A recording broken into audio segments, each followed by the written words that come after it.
Kang is a chubby boy who always walks around with food in his hand. His greatest passion is eating. But every time he's about to enjoy his lunch at school, Jin appears out of nowhere with her special radar to intercept him right at the moment he opens his meal. Today is no exception. Jin approaches him with the look of, "That sandwich is mine." Kang, however, stands firm, unwilling to give in. Just as the situation gets tense, the two stumble and end up with a sign stuck to their backsides. No matter how hard they try, they can't get it off. It's as sticky as a koala. Resigned, they walk to school together, attracting everyone's attention in the process. Jin is mortified when she sees the most popular boy, San, watching them with a confused look. In a desperate attempt to hide, she crouches behind a plant, but that only makes things more awkward. Eventually, they're called into the principal's office, where Zhu, the queen of the school, shows up and offers them fresh clothes to cover the damage.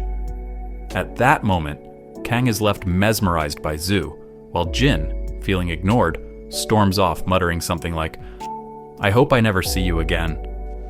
The next day, surprise, Kang turns out to be the new student in Jin's class, and to top it off, the teacher assigns him the seat right next to her. Kang quickly notices that Jin is more scattered than a dandelion in the wind, and her grades show it.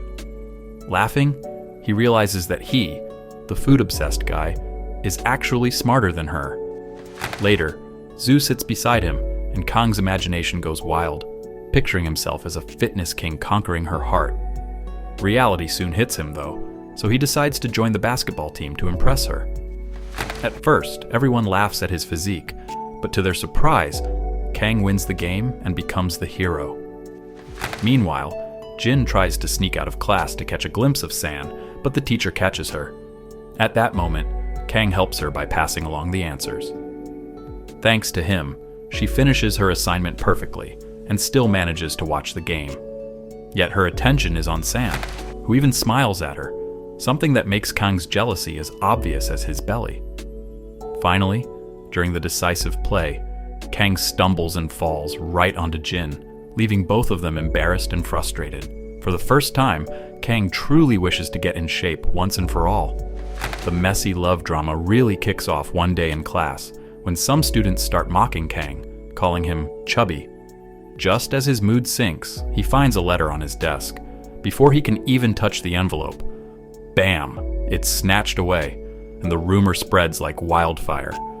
It's a love letter. But here's the twist. It isn't for Kang. It's actually for his friend San. Poor Kang's heart shatters into pieces. Suspicious, the teacher asks aloud who the letter was really meant for. And this is where Kang shows his nobility. He takes the emotional bullet and blurts out, "It's for me." Shocked, Jin has no choice but to play along, pretending she likes him. From that day on, secrets and furtive glances start piling up. Kang continues to harbor his unrequited feelings for San, but the mystery remains. Who actually left the letter on his desk? Determined to find out, Kang and San sneak into the teacher's office like rookie detectives, searching through piles of papers and glittery clues. Just as they're about to discover something, the principal walks in and catches them. They bolt out of the room, not sure if they're closer to the truth or closer to detention. Later, Kang drops a harsh truth on Jin. San will never love you. Offended, Jin tries to kick him karate style. Quick on his feet, Kang dodges and for good measure teases her with, "Your feet stink." And so begins their love-hate relationship, one that only grows messier as time goes on. A few days later, Kang stumbles upon Zhu recording a TikTok dance. Suddenly, a shady man starts taking inappropriate photos of her. Kang jumps in to defend her, but the fight doesn't end well. He gets injured. Terrified, Zhu calls San for help. With more pride than common sense, Kang insists Zhu not tell Jin. He doesn't want her to see him weak. But fate has other plans. One rainy evening, Kang and Jin cross paths. Soaked and vulnerable, they share their frustrations and find comfort in each other's wounded hearts. To celebrate their truce, Kang indulges in a food binge, while Jin, rolling her eyes, proposes a deal. She'll help him with his diet if he teaches her how to study. Thus, a heavenly pact is sealed. From that day, Kang hits the books while Jin drags him into endless running sessions until he collapses from exhaustion. Of course, Kang tries to hide from her sometimes, but Jin always finds him, sometimes even motivating him with a playful whack to the backside. Tired of all the studying, Jin decides to get sneaky. She sets up a plush toy in front of the webcam so it looks like she's still studying, then sneaks off to karaoke. But the plush falls over, and Kang, panicking, thinks Jin has collapsed. Without hesitation, he calls an ambulance, only to discover the embarrassing truth. Jin's trick backfires completely, and with an annoyed face, she apologizes to Kang. But before the tension can build, she quickly changes the subject and tells him about a creepy photographer lurking around, targeting unsuspecting girls. Kang, with his brilliant logic, comes up with a plan. Dress Jin up in something irresistibly cute to lure out the stalker. Spoiler, he ends up falling into his own trap. Seeing Jin looking adorable leaves him blushing. The plan works, though. The shady man takes the bait and tries to grab Jin. That's when Kang and his friends burst into action, chasing the guy down in a scene straight out of an action movie. The villain manages to land a harsh blow on Kang, but before things get worse, Jin steps up. With fiery determination, she unleashes a flurry of punches that would make any professional boxer jealous, knocking the creep down. In the heat of the moment, Kang almost gathers the courage to kiss Jin, but just as he leans in, someone throws a bottle at her. In a flash of bravery, Kang shields her with his own head, taking the hit. The police arrive dramatically, hauling everyone away, while Kang ends up wrapped in bandages like a lovesick mummy, thinking only of Jin. The next day, Jin receives her grades. To her horror, she has failed. Her classmates laugh, and in the middle of her humiliation, she snaps at Kang. "Your help was useless." Kang shoots back just as sharply. "And thanks to your diet, I haven't lost a single gram." Their spat escalates into full-on melodrama. Finally, Kang throws the dagger. "Meeting you is the worst thing that's ever happened to me." With that, he storms off, vanishing from Jin's life like the dramatic hero of a Turkish soap opera. Time passes, and New Year's arrives. Jin, unable to stop thinking about Kang, asks her friends if anyone has seen him, but no one knows. He's disappeared as if the earth had swallowed him whole. Then, just when Jin has resigned herself, Kang shows up at school. But he's changed. He's slimmer, sharper, looking like he walked straight out of a commercial. Jin nearly falls off her chair, convinced she's hallucinating. In shock, she flees like she's seen a ghost. Kang, of course, chases after her, amused. Flustered, Jin wonders if he's had plastic surgery, or maybe discovered some mom miracle workout. Kang chuckles and explains simply, "I just went on a diet." Then he corners her against the wall, his gaze piercing, leaving Jin's heart racing in panic mode. Now slimmer and more confident, Kang wastes no time reclaiming his spot in Jin's life. With a smirk, he assigns her a new role, his house elf. Yes, straight out of Harry Potter, only with a gym rat twist. To make sure everyone gets the message, he threatens the whole class until Jin is forced to sit beside him as his slave. Later, Jin announces she wants to start a taekwondo club, and although Kang hides it behind his tough guy mask, he decides to help her out. But soon, the other girls begin pestering Jin, asking her to pass along messages, autographs, and even gifts for Kang. Fed up with the competition, Jin spreads a wild rumor that Kang lost weight because he has a contagious disease. From then on, Kang is baffled. Why does everyone avoid his gaze in the hallways? When he finally learns the rumor came from Jin, he confronts her. She boldly tells him she isn't afraid, though deep down, her racing heart says otherwise. Determined to prove himself, Kang rejoins the basketball team. At his very first game back, Jin shows up in her new role as his #1 fan. But, true to form, she can't resist annoying him right in the middle of the match. Still, when the decisive final shot comes, Kang looks at Jin, and just like in a fairy tale, he feels a special power awaken inside him. With renewed strength, he sinks the basket, sealing victory as the crowd erupts in cheers. But the drama is only heating up. Zhu, the school's queen, begins showing interest in Kang. Watching this, Jin bites down on her pride, feeling the first sting of jealousy. Soon enough, Jin and Zhu face off directly in the taekwondo class. Shockingly, Kang bets on Jin to win, leaving her wide-eyed in disbelief. Later, in a twist of fate, Kang tells Jin that he has always believed in her.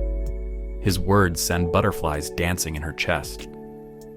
As she tries to sort through her confused feelings, Kang continues being that strange mix of rebel and gentleman who manages to turn her world upside down.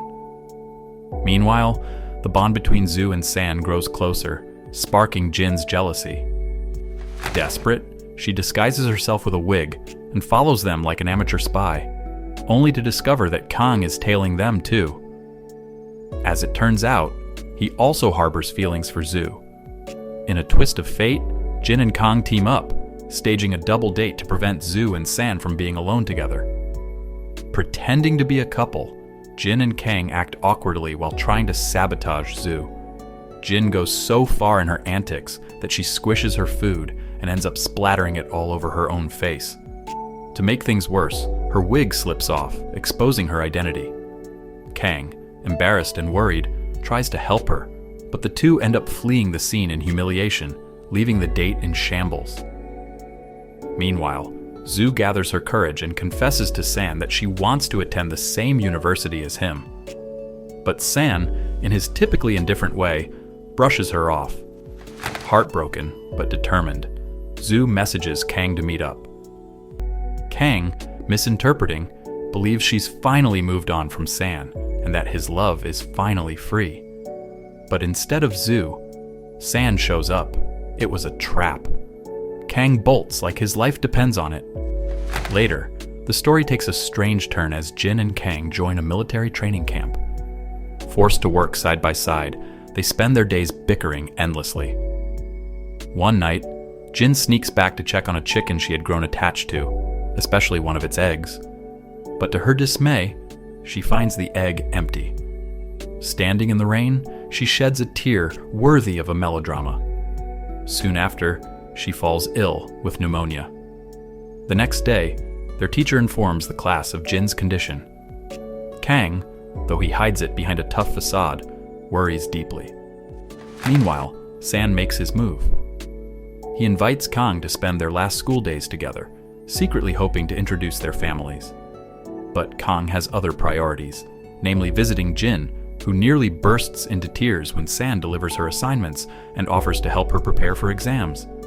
Kang also shows up, carrying food for her, but when he sees San at her doorstep, jealousy consumes him. He quietly leaves the food behind and walks away. Later, Kang films Zhu for a TikTok. In the middle of it, Zhu invites him on a date. Excited, Kang accepts, only to discover she's using him to make San jealous. Crushed, Kang storms off, disappointed. Meanwhile, San takes another step closer to Jin. He photographs her while she sleeps, and when she wakes, embarrassed by a bit of drool, she impulsively kisses his hand. San nearly melts on the spot. Desperate not to lose, Kang does the unthinkable. He agrees to help Zhu win over San, even if it risks driving him further from Jin. Back at home, Jin discovers that her parents have redecorated her room with an over-the-top Hello Kitty theme. Forcing a smile, she pretends to love it. At school, she tries to get closer to Kang, but Zhu clings to him like glue, fueling Jin's jealousy. When she confronts him, Jin blurts out her anger. "You didn't even visit me in the hospital." Kang explains that San was already there, and he didn't want to intrude. But that doesn't calm her heart. Just as she's about to confess her true feelings, she stumbles into a tree, nearly breaking her nose. Later, the two reconcile, though Kang, in a sudden burst of awkward honesty, calls her his best friend. Jin, faking disgust, pretends to vomit at such a corny line. Yet when she later sees Kang and San joking around with her, jealousy stabs her again, even if she hides it. The final exams approach, and with Kang's help, Jin manages to do well. But her teacher, suspicious of her sudden improvement, fails her anyway. Devastated, Jin runs home in tears. Her father, unable to bear seeing his daughter cry, grabs a hammer, ready to go after the teacher medieval style. Jin barely manages to stop him. Fed up, Kang takes matters into his own hands. Marching up to the teacher, he declares, "Listen, sir, Jin is a genius with legs. If you don't pass her, you'll be the one without a brain." His fiery defense inspires the class. San and everyone else stand up for Jin, applauding. Overwhelmed, the teacher flees in humiliation, and the director promptly fires him. In gratitude, Jin's parents invite Kang over for dinner. Her mother gushes over how handsome he looks, leaving Jin red as a tomato. The evening turns lively with karaoke until everyone is hoarse. Later, Jin and Kang retreat to her room. Kang admits he envies her family, since his own life has been far from ideal. His parents divorced, and his mother was barely around. Jin covers his eyes playfully, telling him not to look at her childish decor. But, in the clumsy chaos, they stumble and accidentally bump faces, in a moment that teeters between romance and comedy.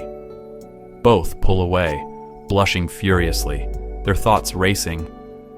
What if we became a couple? Summer arrives, and their paths diverge.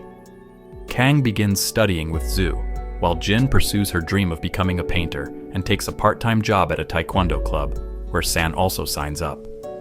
Despite these new directions, Kang can't hide his longing for Jin. Trying to distract himself, he calls her one evening and pretends Zhu is kissing him during a romantic dinner. Furious, Jin retaliates by claiming she's out with San. They exchange fake date photos, a childish war of jealousy. The situation escalates when San invites Jin to his parents' wedding. Kang, heart pounding, decides it's time for a serious confession. He practices in the mirror, rehearsing his smile and his lines. At the wedding hotel, San gives Jin a necklace, equipped with a safety alarm. Jin bursts out laughing at his overprotective bodyguard gesture. Later, trying on bridesmaids' dresses, she radiates like a goddess. San, mesmerized, tells her she looks beautiful and snaps a picture. When Kang sees the photo, jealousy boils over. For a moment, he even thinks Jin is the bride. Though she clarifies she's only a bridesmaid, the image burns in his chest. At the reception, San sings awkwardly at karaoke, prompting Jin to guide him gently, touching his shoulder. San practically melts from her touch. Meanwhile, Kang storms around, interrupting random couples, convinced he'll catch Jin and San together. Eventually, he finds them, but covers his jealousy by pretending he's just there to sing. Finally, during the wedding, everyone sings to bless the couple.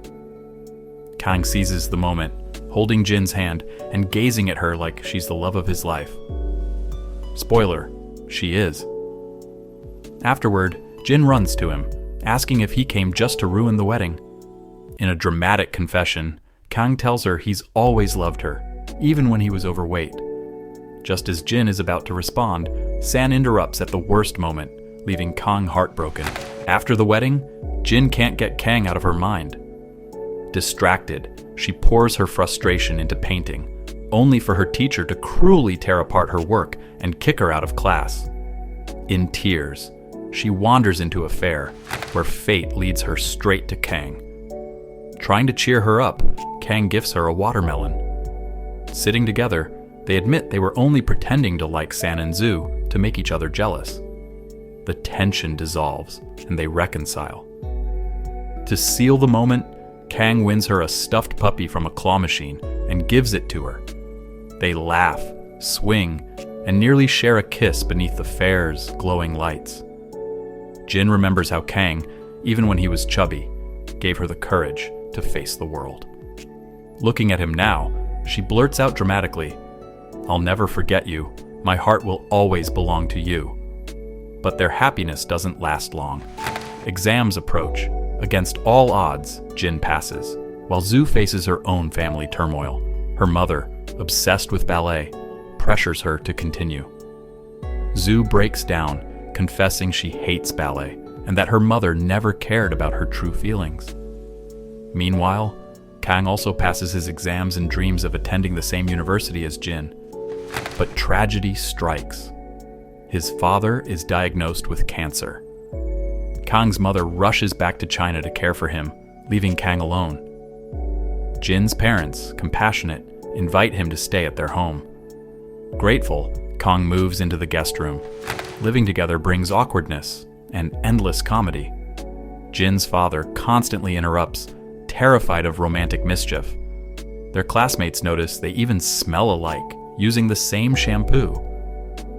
Embarrassed, Kang tries to deny it, but Jin boldly admits, "We live together, but not together together. Not that I'd mind." As days pass, small domestic moments bring them closer. Jin's heart flips when she catches Kang unclogging the pipes with heroic determination. By Valentine's Day, their friends leave them alone, hoping for sparks. Jin nervously blurts out that she doesn't like him, a lie so obvious it makes Kang chuckle. Then reality crashes in. Kang learns his father has taken a turn for the worse. At the hospital, his father tells him with tears that watching him grow has been the greatest gift of his life. Shortly after, his father passes away. Shattered, Kang grows cold and distant. Rushing to the hospital, Kang clings to a candy bar his father once gave him, their last shared memory. Jin, braving the rain, retrieves it for him, standing by his side as he cries. But when Kang discovers he failed his exam, losing his chance at university, his grief spills over. He lashes out at Jin, accusing her of hiding his father's illness to spare him worry. In anguish, he declares, "I never want to see your eyes again." He storms off, leaving Jin crushed. That night, Kang stares at a painting Jin made for him, whispering apologies as if she were there. His mother, trying to reach him, admits she gave him meaningless gifts instead of love. Kang hugs her, forgiving her, but his heart remains heavy. Desperate to make amends, Jin shows Kang all her past exams, proof that his tutoring worked, but Kang refuses to soften. Determined, Jin writes the word sorry 2,000 times in a note she leaves at his door. Kang, however, packs his things, including the hand-painted backpack Jin made for him, and decides to leave. Jin watches helplessly as he walks away. His mother quietly tells her to say goodbye, and then delivers the devastating truth. Kang's father has died. Overcome with grief, Kang boards a plane, vanishing like the tragic lead of a romance drama. Before leaving, he leaves Jin a note. "Forgive me. You were the best dream I ever had." Along with it, he leaves her his books so she can continue toward university. Fueled by heartbreak, Jin studies day and night until she scores a perfect 10. Running to a bridge, she screams her triumph into the sky, knowing Kang would be proud. Time passes, and Jin graduates with her friends. But the joy is short-lived. When her belongings are stolen, she calls the police, only to be met with indifference. Meanwhile, Kang returns to the city. Quietly, he sits in the place where he and Jin first met, waiting for fate to bring them together again.